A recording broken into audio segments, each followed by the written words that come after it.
প্রচণ্ড শীত, শীতের মধ্যে আমি গাঙ্গের পাড় এসেছি, নদীর পাড়। সেই পদ্মা নদী এখন অনেকটা শুকিয়ে গেছে। এখন আগের মতো আর পদ্মা নদীর জল নেই। তো সেখানে এসেছি আমি। কুয়াশায় বৃষ্টি পড়ছে, প্রায় বৃষ্টির মতন পড়ছে কুয়াশা। অনেক ঠান্ডা। আমি দেখেন কি পরে আছি, অনেক কিছু, প্রায় 4-5টা পরে আছি। হাঁটতে আসছি এবং শীতটাকে দেখতে আসলাম, একটু উপভোগ করতে আসলাম। এটা আমার খুব শখ আসলে।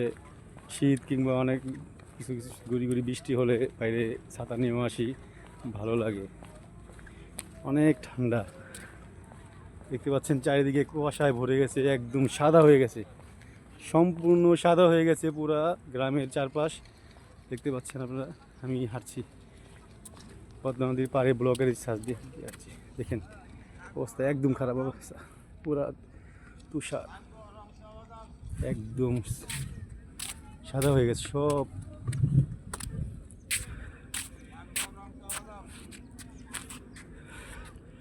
মুখটা মুখটা থামা হয়েছে। বন্ধুরা,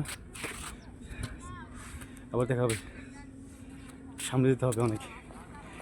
চল টাটা।